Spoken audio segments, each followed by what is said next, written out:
Meu nome é Rafael Errara, tenho 26 anos e nasci aqui em São Paulo. Minha infância foi muito feliz, eu tenho excelentes memórias.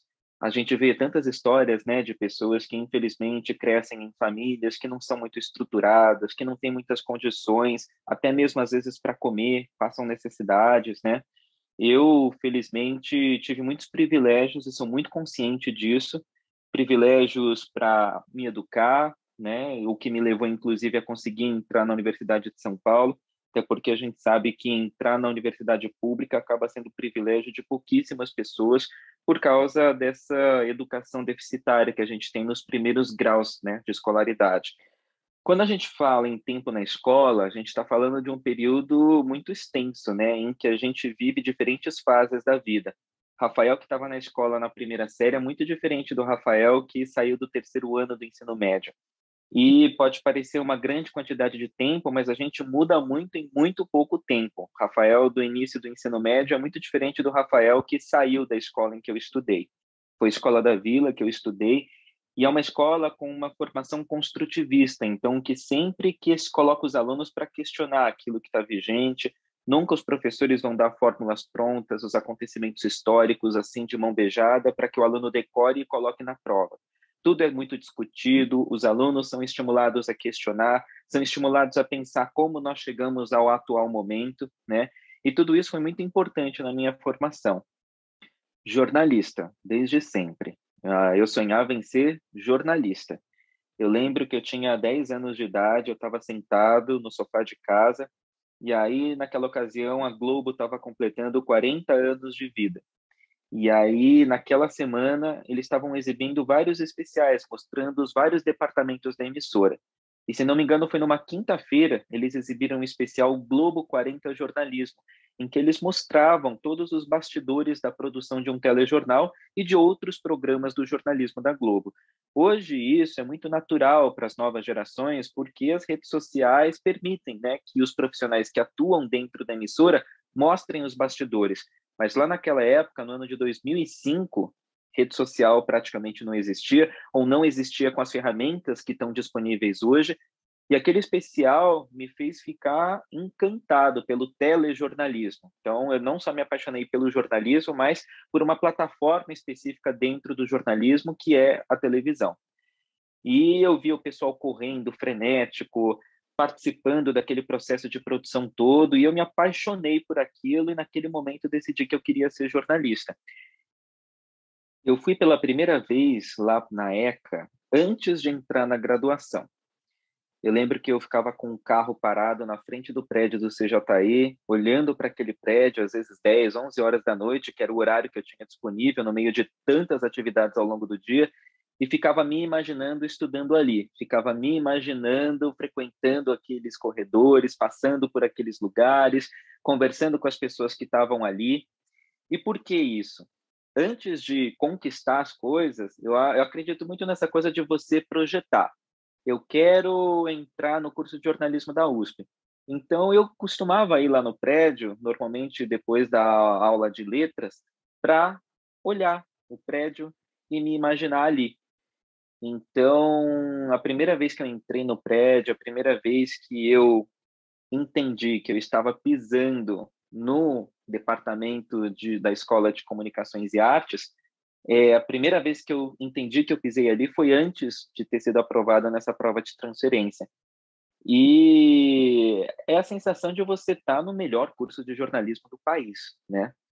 E você se imaginar ali, se imaginar com aquelas pessoas todas, se imaginar vivendo de fato aquela rotina com horários, com professores e tudo mais, tudo isso me fez encher os olhos.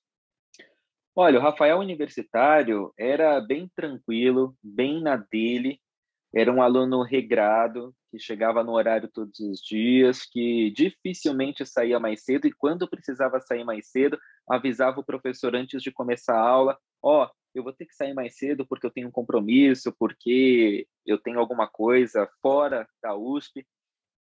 E eu não frequentava muito, por exemplo, a Quinta Igreja, não frequentava muito as festas, e não só porque eu não tinha o maior interesse do mundo nesses eventos, mas principalmente por causa do cansaço. Minha rotina era estágio de manhã, dava aula à tarde e depois ia para a USP à noite.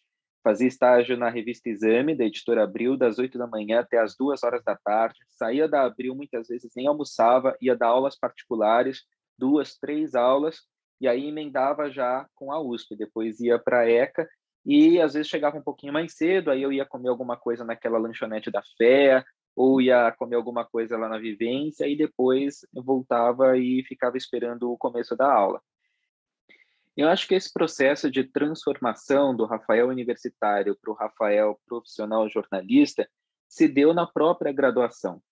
É impossível você dividir o Rafael que estudava do Rafael que trabalhava como jornalista, mesmo como estagiário, porque eu comecei a estagiar quando eu ainda estava na graduação, né?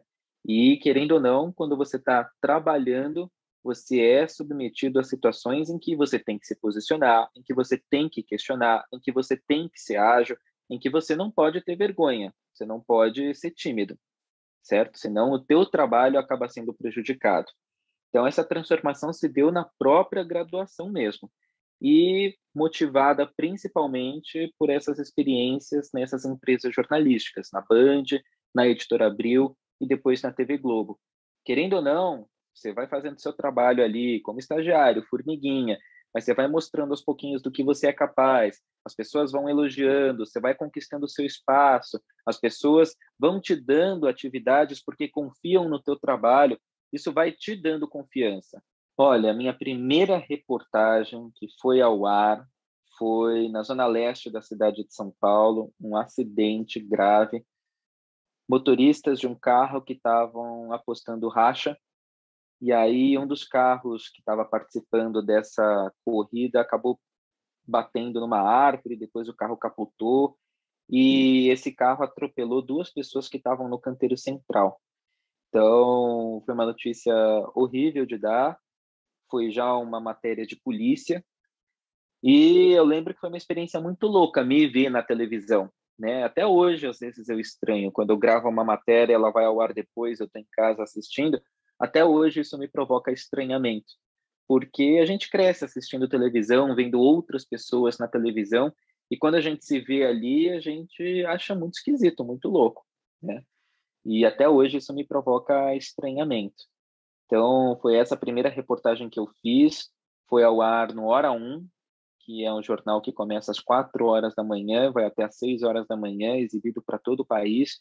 Então, é até uma curiosidade, porque quando você estreia na TV, normalmente você faz reportagens para o jornalismo local. Então, são jornais que vão ao ar para o estado de São Paulo ou para a região metropolitana de São Paulo. A minha estreia se deu em rede nacional para todo o país nesse jornal, coincidentemente por causa de uma notícia que era muito grave, infelizmente. Eu lembro também da minha primeira entrada ao vivo, que foi outra experiência muito marcante. Foi na Globo News, e eu não lembro se vocês, eu não sei se vocês lembram, mas foi um assalto que foi transmitido ao vivo pelo Facebook de uma rádio. Então, era uma rádio, dessas muitas que funcionam aqui em São Paulo. O pessoal estava com a transmissão pelo rádio e também pelas redes sociais em vídeo.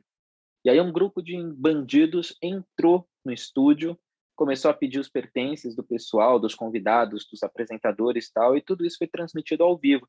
E graças a essa transmissão ao vivo, quem estava assistindo chamou a polícia, e a polícia foi até lá, e eu não lembro se conseguiram prender os bandidos, mas eu achei curiosa, primeiro, essa transmissão ao vivo do assalto, e segundo, o fato dos ouvintes chamarem a polícia.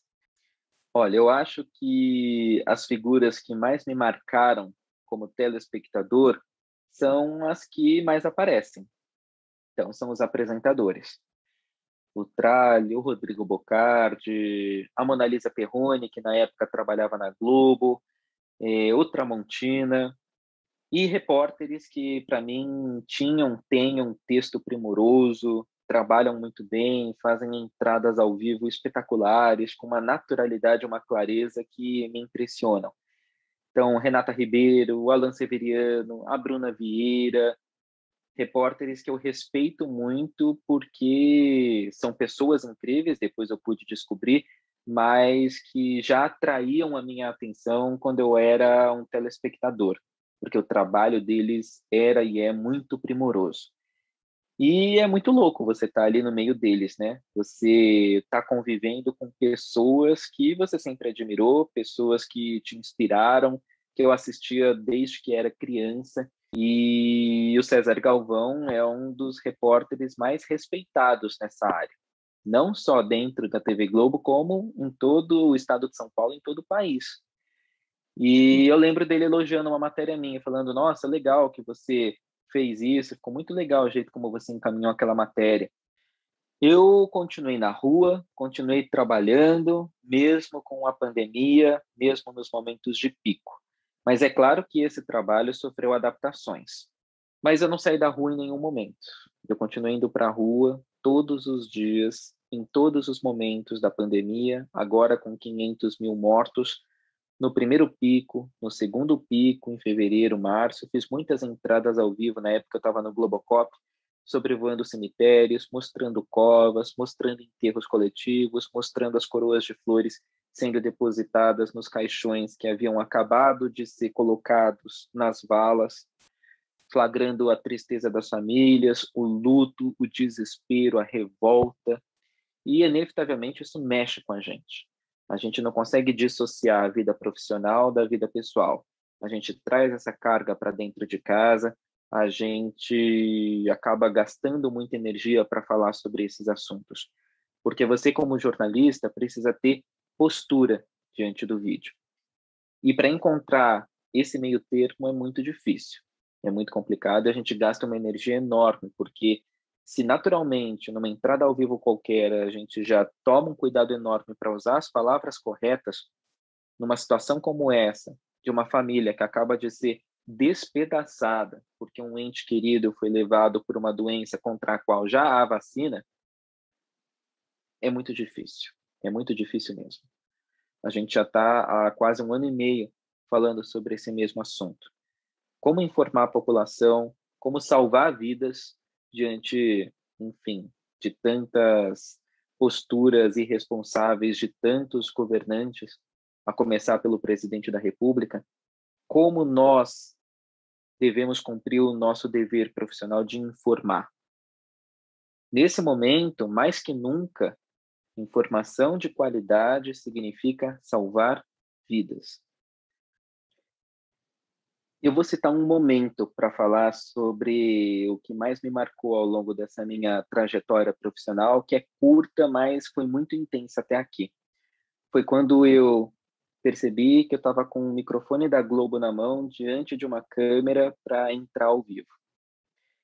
Eu percebi o tamanho da minha responsabilidade por estar falando com milhões de pessoas sobre um assunto, seja ele qual for. E aquilo que eu estou dizendo é de minha responsabilidade, porque eu estou falando. Não é ninguém que está me mandando dizer aquilo. Eu estou usando certas palavras, eu estou contando a história, começando daqui, desenvolvendo por aqui e terminando desse jeito porque eu quis. E eu preciso usar esse espaço que eu tenho com muita responsabilidade. Então, eu respeito muito o lugar onde eu trabalho, respeito muito o espaço que eu tenho. Você imagina que lá no interior de Sergipe, por exemplo, a Dona Maria não sabe mexer no celular, não tem acesso a um jornal impresso, não tem acesso à internet. Às vezes até tem acesso, mas não sabe mexer. Às vezes não tem dinheiro nem para comer. Imagina para comprar um celular, para comprar um computador. E aquece o meu coração saber que a Dona Maria, que mora lá longe, às vezes pode ter como única fonte de informação aquilo que eu estou dizendo, aquilo que a gente está levando para ela através da televisão. E quando a gente trabalha com comunicação, pelo menos comigo sempre foi assim, meu objetivo sempre foi falar com as pessoas menos favorecidas, com as pessoas esquecidas, com as pessoas invisíveis, com as pessoas que nunca têm espaço, e ter a oportunidade de dar voz para essas pessoas, de permitir que elas se sintam valorizadas, dar alguma chance, cobrar as autoridades para que essas pessoas vivam com mais dignidade, isso para mim é impagável, é impagável. Tem um professor que me inspirou e muito, que foi o Eugênio Butti. E eu ficava embasbacado com a capacidade que ele tinha de, a partir de um acontecimento, de um fenômeno, extraindo dali sentidos, interpretações e puxando para teorias de pensadores e tal, e sempre de um jeito muito respeitoso. Eu lembro que quando eu estava na graduação, já existia muito esse clima de polarização. Então, só que a polarização se dava entre PSDB e PT, né? Entre duas forças que defendem a democracia e tal, não está como está hoje.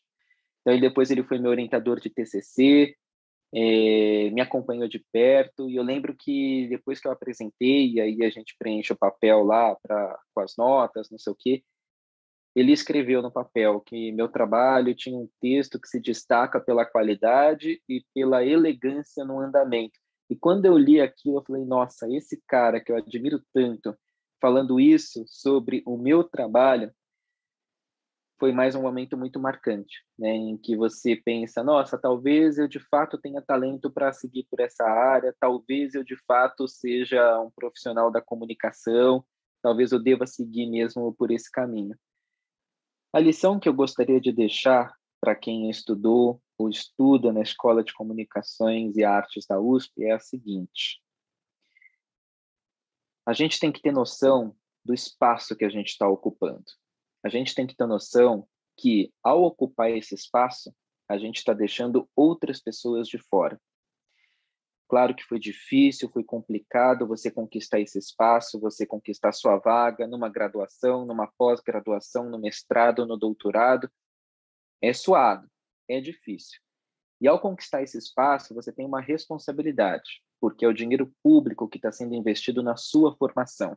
É o dinheiro público que está tão escasso, especialmente hoje com educação e ciência, que está sendo colocado ali para que você se transforme num profissional capacitado que vá dar algum tipo de retorno para a sociedade. Seja como jornalista, seja como profissional de relações públicas, seja como publicitário, seja como profissional da área de rádio e TV. Pensa na responsabilidade que você tem, como foi difícil estar ali e como outras pessoas gostariam muito de estar nesse lugar onde você está, né?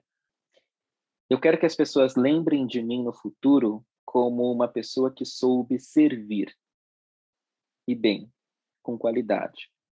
Servir bem como jornalista, como comunicador, servir bem como filho, como amigo, como profissional, como aluno, como irmão, né?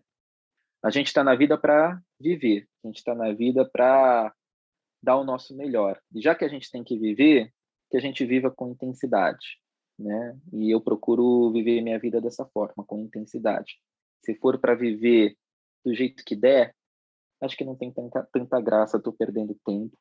Então, é isso. Quero ser visto como alguém que viveu a vida intensamente.